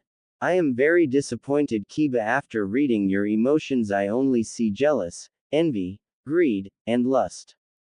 Those emotions that cause many to turn rouge on a village, and you are no better than the Uchiha. Naruto said emotionlessly, making everyone wince at the jab Naruto made to Kiba's ego. Kiba began to saw red and pulled out a kunai and slashed at Naruto with reckless abandon, trying to kill the demon prince, making everyone gasp at Kiba's actions. Naruto decided to use a new speed technique he made with his fire chakra, Kusai Hako, fire step. He blurred as crimson fire arced off his feet as Naruto seemed to blur behind Kiba and launched a strike to Kiba's chakra point, making him howl in pain. Kiba swung his leg to kick Naruto only for him to slap it away and launch 4 punches toward Kiba's ribs, cracking them, making Kiba black out from the pain, and Naruto picks up his coat and jumps up next to Neji, who gives him a shoulder massage, making him groan in content. Tenten gawks at her teammate but looks more closely and her eyes bulged for a moment. Neji! She yelled, making everyone look at who Tenten was looking at, and their jaws dropped off their hinges at seeing a beautiful girl. Yes, Tenten, I am Neji and I was not always a boy. Neji said, annoyed while continuing to massage Naruto's shoulders. I thought you were a guy, not a female. Tenten said, confused, making Naruto open his eyes. It's because I got rid of that seal on her forehead. Naruto said, casually, getting bulged eyes from everyone, including the clan heads, especially Hiashi, who saw the chance to rid the side branch of the caged bird seal and unite the Hyuga clan as one. Naruto suddenly asked Hiashi a question. Hiashi Kyofu, may I ask why your clan's elders have the caged bird seal, which is a Juinjutsu of the Uzumaki? Naruto questioned, getting strange looks from everyone, even the Hokage. Naruto sees their confusion. The caged bird seal was a Juinjutsu developed for torturing criminals and Nuke Nin for information, but apparently some of the elders placed some seals into it to change Neji Haime's gender and her personality so that she would hate Hinata. Naruto said, venomously planning on killing the elders of the council. Hinata's eyes widened before narrowing as she subconsciously activated her Byakugan and unleashed Anbu-level killing intent with a murderous aura surrounding her, making everyone slowly back away from her. Neji giggles in amusement at her cousin's anger and smirks deviantly, something that Tenten noticed and shuddered at how similar it was to Naruto's. Neji kneels at Naruto's back and licks his earlobe in front of everyone, making Hinata blush at her cousin's boldness, while Hiashi had to be held by Sume and Inoichi to not meme Naruto. Naruto shivered in pleasure. You know, Neji Haime, if you continue I won't be able to restrain myself in taking you in front of everyone. He said in a husky voice that made Neji shudder at how he sounds and gasps as Naruto squeezes her. She smacks his shoulder and mock pouts, that was low, Naruto-kun, arousing me for no reason at all. She grinned at him, getting a smug smirk from him. Neji and Naruto got to know each other after the seal was off of her forehead and found out many things about each other that made them both sad and angry. Neji was very angry at how Naruto was treated just for something out of his control. Naruto was saddened at how divided Neji and Hinata's clan was. To put a curse seal to control your own family is disgusting. Naruto Uzumaki Namikaze Sabaku vs Ino Yamanaka. Naruto smirked coldly, making Asuma flinch and feel sorry for Ino as he sees both walking toward each other, one with arrogance, the other with confidence and grace. Mayonaka no Orchestra by Aqua Times. Ready to lose, Naruto Baka. Ino screeched arrogantly as she charged at him with 3 bushins behind her, only to see Naruto stomp the floor and twist his foot, causing the earth under Ino to launch her in the air, making her cry out surprise. Elemental bending is something only those who dedicate themselves to training past their limits without giving up. Naruto said sagely as he smashed his fist into the ground, causing an earthquake, shaking Ino off balance before using his shadow step to attack her using his Tai Kenjutsu style, leaving many bruises on the blonde Yamanaka, who is foaming at the mouth in rage. The spectators are looking at the match with awe at how graceful Naruto's fighting style is. Hokage-sama, what Kenjutsu style is Naruto-kun using? Asked Yugao, who is looking to having a fangirl moment, making the Sandame chuckle with mirth. That Yugao is Naruto's personally created hybrid fighting style that uses high-speed maneuvers to counter, attack, and dodge. He has other styles, except 3 of them are so deadly he can permanently destroy someone's career as a shinobi, Sarutobi explained, getting shocked looks from everyone who heard him. What styles are they, Hokage-sama? Guy asked seriously. Nanto Saiken and Hokuto Shinken.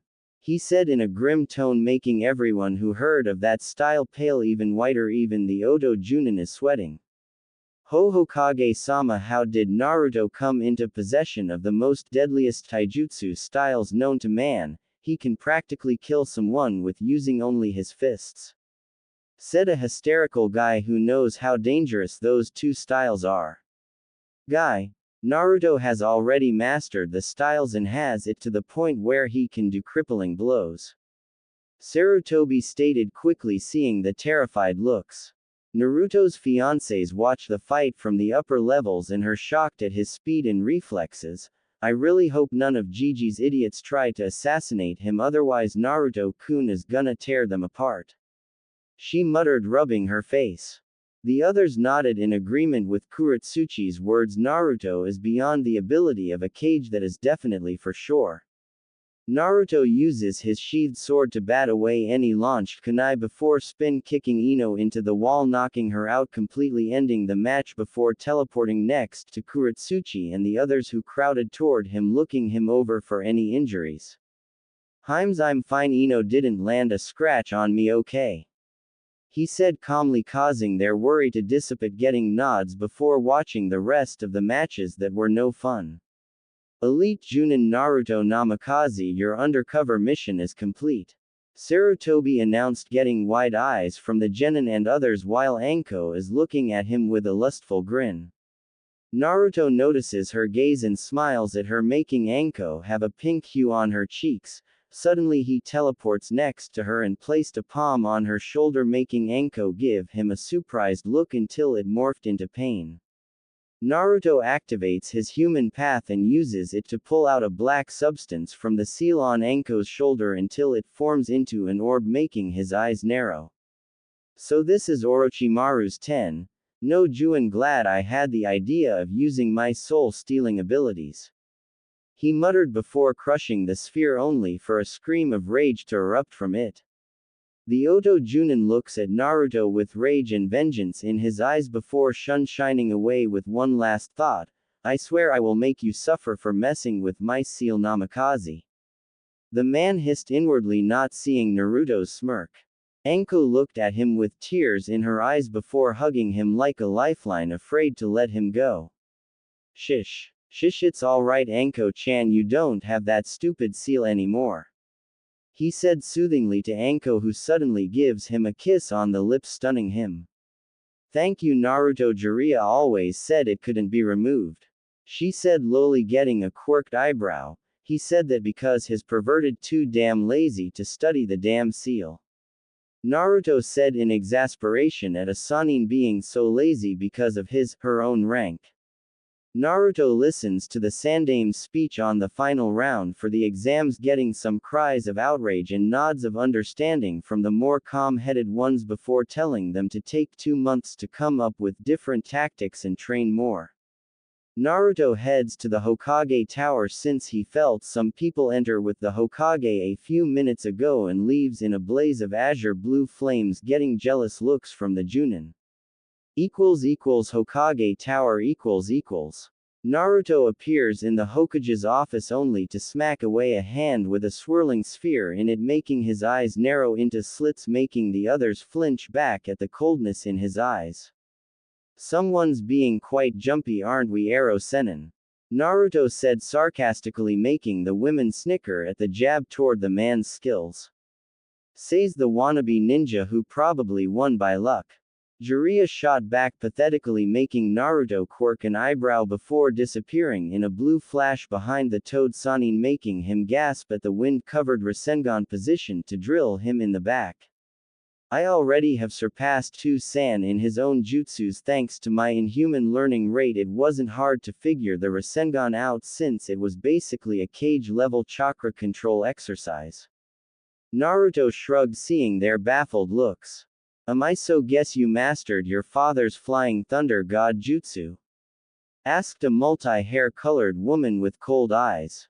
"Yes, I did. All I had to do was just follow the pull and was able to land it perfectly on my first try," he said proudly, getting amazed looks from everyone except Jiraiya, who is looking kinda jealous. Naruto holds his hand to the woman, which she shakes. "Name's Naruto Uzumaki Namikaze Sabaku. I'm guessing you are Pakura of the Shikuden, correct?"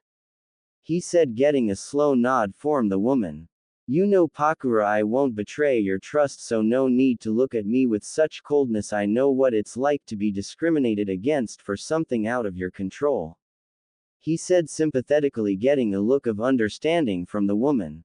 Thank you, Naruto. I had a hard time trusting people in my own village other than the cage due to people being jealous of me having a Kekkei Genkai, she said sadly. Bunch of bakas if you ask me. Just because you have a Kekkei Genkai doesn't make the fighter, it's how you wield it, he spoke fiercely. I would like to talk later if you have time, Naruto, Pakura asked, getting a smile from the container. He pulls out a black tri-prong kunai and hands it to her. If you need me, just pulse your chakra through this kunai and I'll be there in a flash. Pakura nodded in thanks before placing it in her pouch. Jiraiya leers at Pakura while scribbling notes with blood running down his nose, only to roar in pain as a hand of golden sand pokes him in the out the roof and into the hot springs. Everyone looks at the hand and the innocent-looking Naruto before the guys jump back with their hands on their rears, eyeing him warily, making Naruto fall to the floor, laughing his off at them. Nice shot, Naruto-kun, said a blonde woman with a green haori, making him turn to her and gasp, seeing her familiar face. Godmother, he whispered, making Tsunade gasp under her breath before hugging him with tears streaming down her face. I thought you were dead, she sobbed, making his eyes widen before narrowing as they changed to a golden amber color. Oji-san, I am this close from going to the homes of the civilian council and executing them using my sand, Naruto said coldly, making everyone sweat from the pressure of Naruto's emerald green aura that is flaring widely. Naruto, calm down, don't waste your breath on them, Tsunade shouted, getting him to slowly clam down with a sigh. Thanks, Godmother, it's just that those less have messed with my life enough times already and even made Mikoto leave the village with Itachi knees just for sparing her. He sighed, annoyed, making them narrow their eyes, remembering the Uchiha massacre. Ji-san, why are all of the cages here? Naruto asked curiously. Mai-sama is here due to the marriage contract made by your father, and Oniki are here to see who their daughters are being married to. As for Jiraiya, he's here to make sure the seal is working, he explained, getting a nod but narrows his eyes at the last part.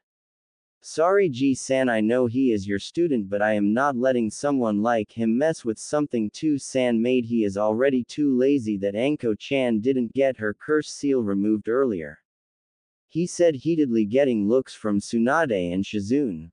Brat, you better show me some respect. I am a genuine seal master, thank you, Jiraiya said smugly, only to get shot down by Naruto's next statement. Then how was I able to destroy the curse seal by removing the soul implanted in it, thanks to you not killing your insane teammate when you had a chance? Naruto shot back, making Jiraiya flinch at his failure. Another thing, Jiraiya, me, I already have Kyuubi's power mastered, Naruto said as he instantly activated his nine-tailed cloak, making his features look more feral, getting odd looks from everyone, even the Hokage. How long can you hold it exactly? The most my brother could hold his cloak was 10 hours at most, said, analyzing his cloak, noting it looked golden. I trained this power to be able to last as long as I want, thanks to Kyuubi unlocking my demonic heritage, since he holds the Jubi's ability to mark his host as a demon prince. Naruto chuckled, getting a glare from Jiraiya. You would trust a demon to keep his word, he said in disbelief, only to get a ice-cold glare that made him step back. At least Kyuubi took care of me instead of your perverted. Naruto snarled, blasting Jiraiya with Kyuubi-powered ki, making the man fall to the floor, clutching his throat. Naruto deactivated the cloak while giving Jiraiya a look of disgust. Not even 0.01% of my killing intent and you're already about to keel over, he said in a bored tone, making the cages sweat at how that wasn't even his full killing intent. Naruto sighed. Gigi, I have to go to my training grounds so I can master my dujutsu further, he said before disappearing in a blue flash, ignoring Jiraiya's idiotic attitude. Namikaze compound training ground equals. Naruto is sitting in lotus position within his Biju mode, surrounding him in a golden cloak with his hair spiked up more in a cloak similar to his dad's on him, and is subconsciously manipulating his Yuki to form different Rasengan variants. He has been going for more than 5 hours since he placed seals to slow the time perception down tremendously. Naruto suddenly sensed a chakra signature at his door that made him sigh in annoyance, recognizing it was Kakashi and Sasuke, and Kin. That made him raise an eyebrow before flashing toward the entrance to see Sasuke trying to force his way inside, only to get blasted backwards by a kick from Naruto. "May I ask what you asshole are doing on my property?" Naruto demanded coldly, making Sasuke snarl at him. "I want your jutsu sword, and your women dobi." Sasuke demanded, only to get slammed against the wall by a pissed-off Naruto whose eyes flashed into the Rinnegan, glaring deep into the Uchiha heir's eyes. "Maybe you didn't heed my warning the first time in Wave Country. Seems I will have to show you the consequences of demanding my fiancés from me, Mugen Tsukuyomi," Naruto said coldly. Tsukuyomi world . Sasuke looks around to see a red moon with 9 commas on it, making him sweat since this reminded him of Itachi's Tsukuyomi. "Glad you decided to join us, Sasuke." Naruto's voice sounded out, making Sasuke snap his head toward the voice, only to see Naruto sitting on a throne with 2 kitsune women massaging his scalp. Naruto motioned them to stop, only to get a pout, which he gave them a chaste kiss that gave them a glazed look before walking toward his victim, who is sweating even more as Naruto comes closer. Immediately Sasuke is suddenly chained to a cross with Naruto in front of him, looking at him with an emotionless stare until he pierced Sasuke's leg with his finger, making the boy scream in pain.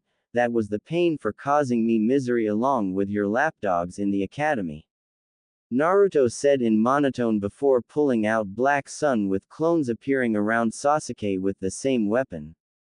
"Now you will be stabbed for the next 72 hours. Prepare yourself, Uchiha," Naruto said in a sadistic tone before piercing Sasuke in the gut, making him grit his teeth trying to endure the pain, only to gasp as he is stabbed in the back. "It's just a genjutsu. It isn't real," Sasuke said in his mind, only to be cut off by a cold, cruel chuckle from Naruto, who gives him an amused look. "That is where you are wrong, Sasuke. In this realm I control time, space, even physical are under my control." He emphasized this by plunging his katana deeper, making Sasuke cry out in pain. "My Tsukuyomi is different than Itachi ni's. His only lasted 72 hours. Mine lasts for an eternity, so don't think you will be getting off easy." Naruto smirked, making Sasuke whimper, only to get stabbed 3 times, making him scream even louder. 71 hours 59 minutes and 59 seconds to go, little Sasuke, Naruto said darkly, making Sasuke scream in horror as Naruto laughs at his tortured screams. Couldn't resist Naruto pulling a Alucard with Naruto. Sasuke suddenly lets out a blood-chilling scream that made Kakashi's blood run cold as his eyes went glossy with a drop of drool on his mouth. "Pathetic, he didn't even last that long," Naruto said in disappointment before throwing him towards Kakashi, making the man slide back from the force. "Take that weakling with you and never show your face around my place again, Hatakai. Next time I will turn yours and his mind into a vegetable," Naruto growled before knocking both past the gate with a silent Shinra Tensei, and went back inside to see Kin looking at him with worry. "Don't worry about me, Kin-chan, I've just had a busy day. Go to the training grounds and train. I don't want you to be slacking off," Naruto ordered, getting a nod. "I understand, Naruto-sama," Kin said before heading toward the training grounds, making him chuckle at the honorific. "You know she has feelings for you, Kit," Kyuubi told his container, who nodded, already noticing the signs. "I know, Ni-san. I'll take her on a date after the Chunin exams if Akatsuki doesn't annoy me," Naruto huffed before laying down in his bed. Kyuubi laid down on his paws while thinking of what to say. Kit, just kill them so they won't bother us anymore and make sure you kill that fake Madara. Kyuubi growled, remembering that Moron posing as Madara ha. Like he could even come close to that man's level. Naruto snorts and closes his eyes to sleep, knowing these 2 months are going to be real troublesome. Time skip. 2 months later.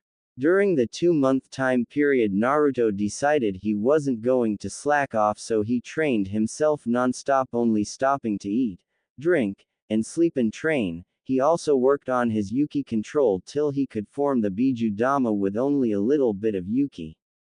He even trained with his fiancés for the invasion and found out that his Rinnegan was a Uzumaki bloodline limit, and found out thanks to Kyuubi, who modified it, he had 9 paths of pain instead of 6. He found the shared vision to be very useful since he could see from different angles. He mastered all the powers of his paths to the point where he could do them with a single thought. He worked on his Lie technique so he could do it in a single millisecond, something that would impress the samurai in Tetsu no Kuni. He mastered the Rasengan to the point where he could control the size, power, and speed, making it even deadlier than his father's.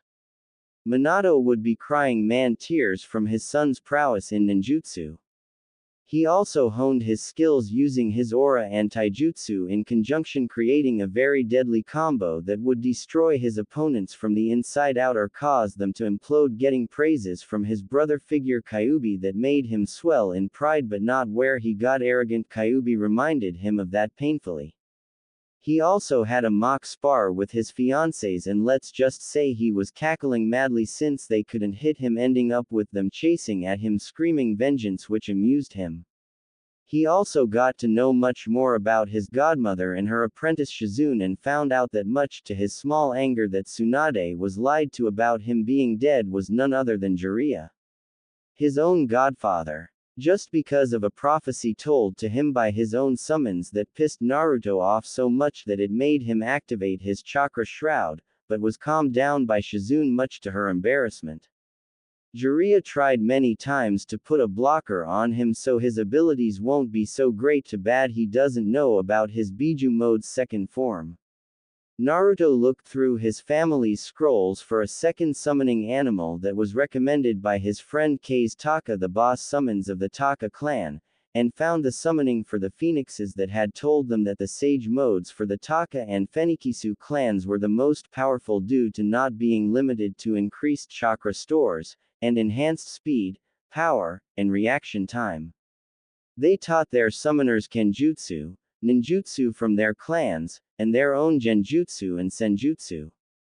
Naruto immediately signed it and learned that both clans were best friends and agreed to allow him to summon both their clans, but warned them to never associate with the Gamma clan since they seemed to have a habit of spouting prophecy bullshit. The rest of the month was spent with upgrading the village's defenses, with many seals that turned Konoha from a shadow of itself to an unstoppable fortress.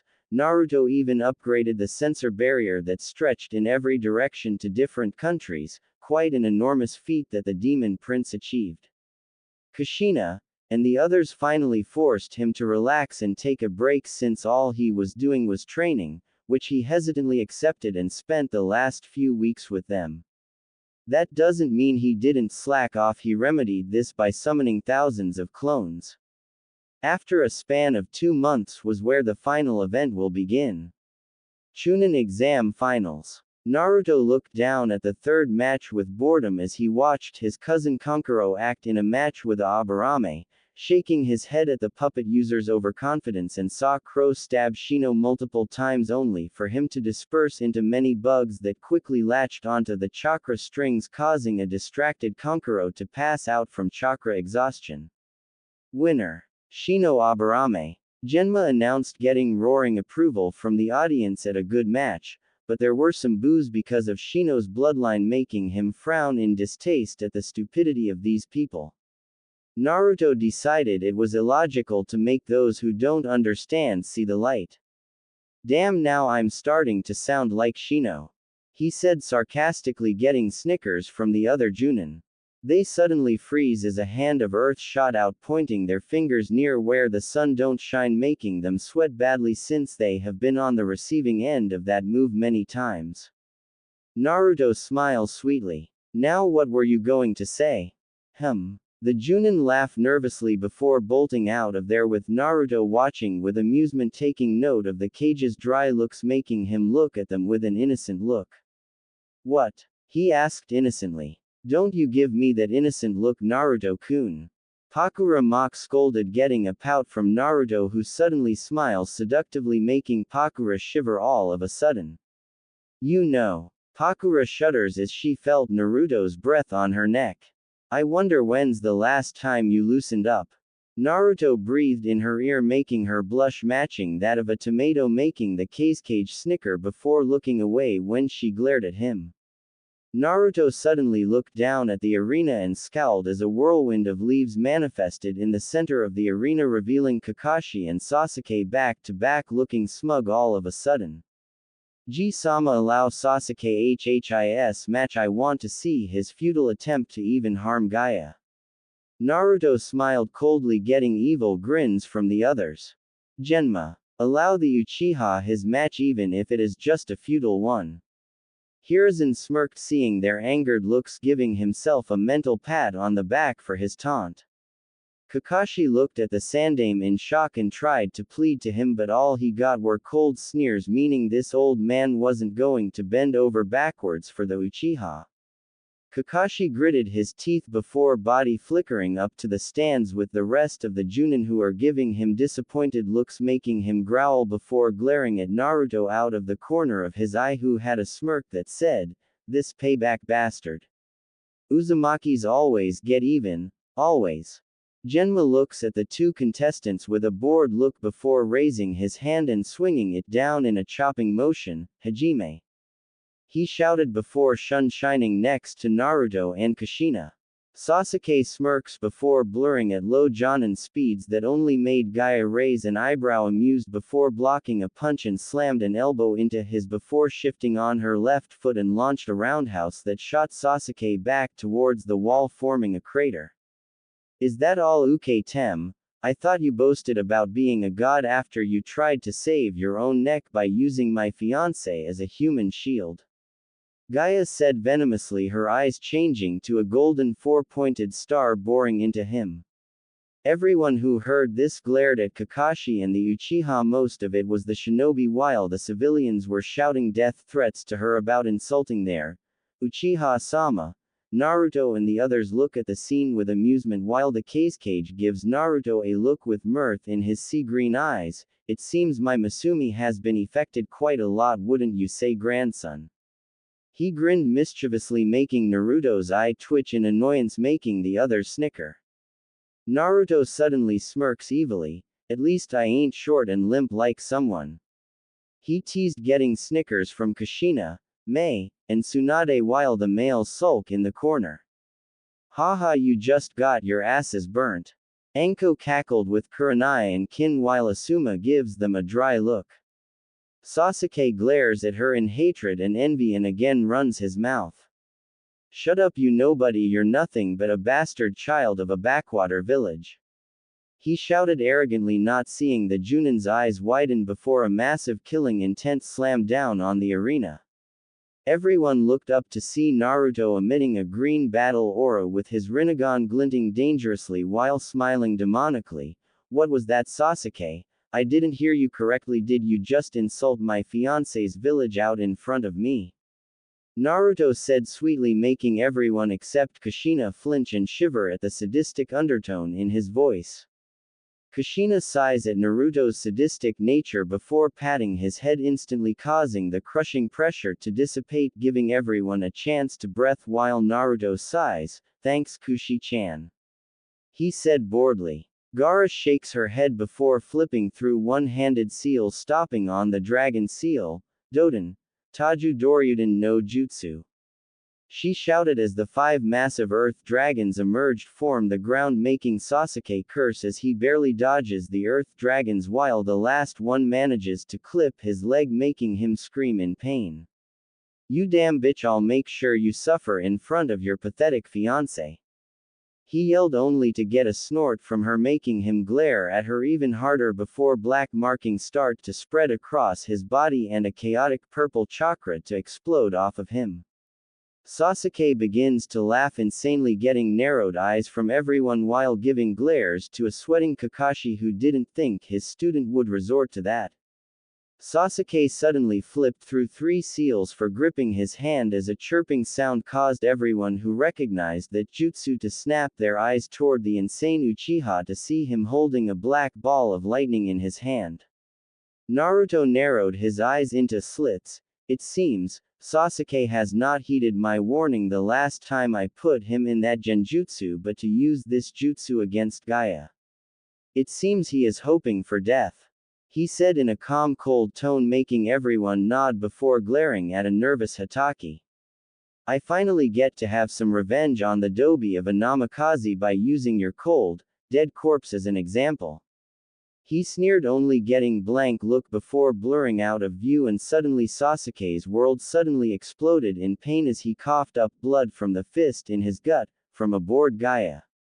Sasuke blurred away from her, appearing on a wall with a look of madness in his Sharingan eyes before charging the Chidori again before running in a burst of speed at high Jonin levels, lightning trailing behind him. A few more seconds Sasuke slowly approaches her while everything seemed to slow down, with his hand an inch from her heart, only for her to phase out of existence, only to appear above Sasuke with a ball of chakra in her hand. Naruto grinned. Do it, Gaia, he shouted, getting a smirk from her before plunging the sphere into Sasuke's back, making him scream in pain as the jutsu exploded, causing a massive boom to sound out. The dust clears to show Gaia standing a few feet away from Sasuke, who had a very big bruise on his back while laying in a crater unconscious. Genma was about to announce the winner when feathers starting floating down the sky, only for everyone's eyes to widen. Genjutsu.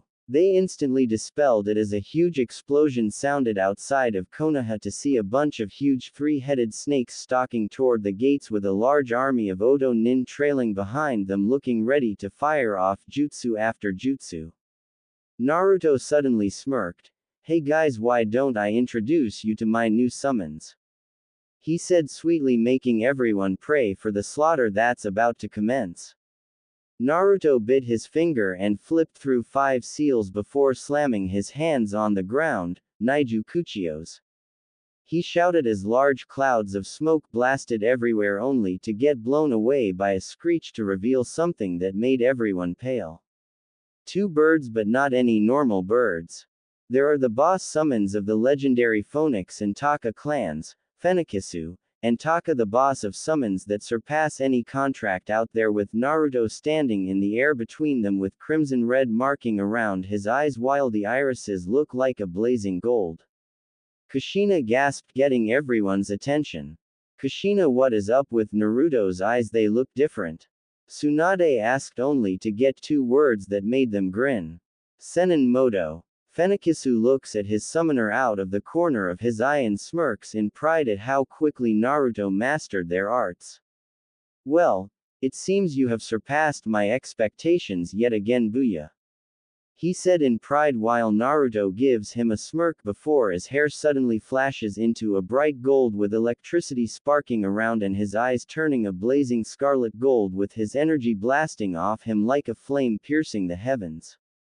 He looks over his shoulder at them. For Konoha, he roared, getting war cries from everyone before engaging the enemy with fire burning in their eyes, making him grin seeing their fire renewed. He turned his eye back to his summons. Taka-sama, Fenikisu-sama, take out the snake summons while I take care of the ninja, he ordered, getting devilish grins before the 2 bird summons launched waves of fire and wind at the large snake summons while Naruto uses his Dark Slayer style along with Kuro Taiyo to decimate their forces. With the Junin, damn, this kid's a freaking kami damn leader, and to have summons for the 2 clans stronger than any other contract out there tells me he will go far. Asuma said, amazed, with the others agreeing except a scarecrow Junin thinking Naruto doesn't deserve those things. With the cage, Kushina, and Tsunade.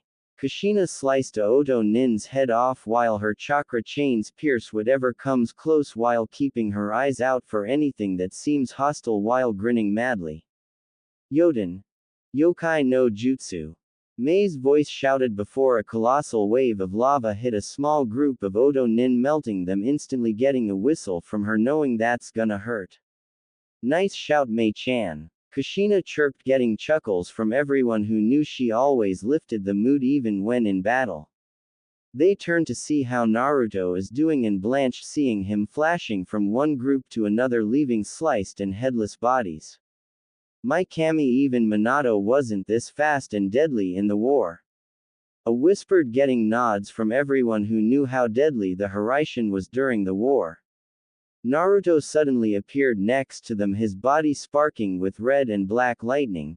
Guys, it seems Orochimaru is here for the Uchiha. That's the reason why he has so many snake summons around. He stopped suddenly when he saw two people wearing black cloaks with red clouds on them.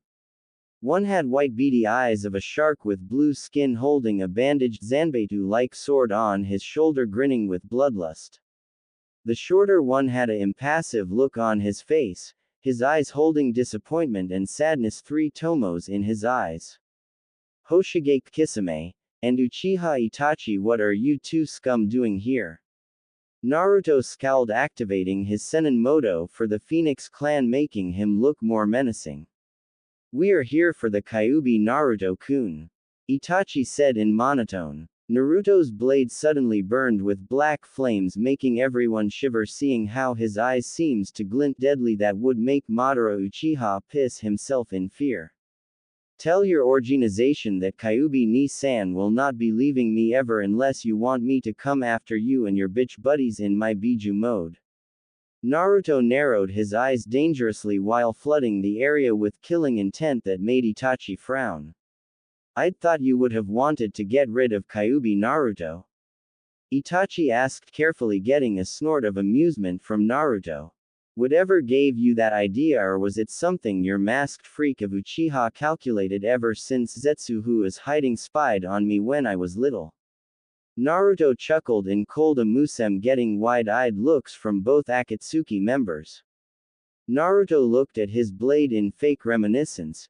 You know, I pride myself in being deadly in Kenjutsu. Do you know why, Itachi-san? He said in a bored tone while his aura roared dangerously before slowly turning his head downward with a sadistic smirk on his face that made them pale. Naruto's sword suddenly blazed with blue and black fire before slamming it into the ground, causing a shockwave to erupt from the ground as something inhumane screams in agony before fading out. The dust cleared to see Naruto holding his sword in one hand with the sheath in the other, the blade making a 30-foot crater. It's because I can launch pure wind pressure by just swinging it with pure strength and speed alone, something no swordsman except Mifune-senpai accomplished. He smirked darkly. How did you find out about our organization, Naruto? Itachi asked him curtly, who gave the Uchiha Slayer a mocking smile. I had some of my root guards, the ones that have emotions, to interrogate Jiraiya's spies, and they sang like a bird.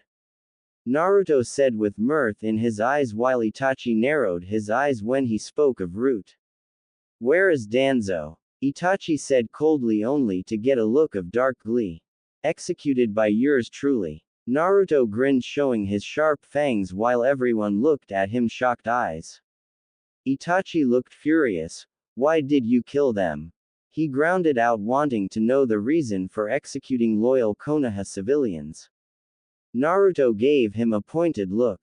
They tried to turn Kushina Harem and me into a breeding stock due to my bloodline, something that you would turn a blind eye to, and Miko Harem would be very disgusted in you by how loyal you are to a village full of arrogant bigots. That would backstab their own teammate to live just like your bitch of a brother Sasuke.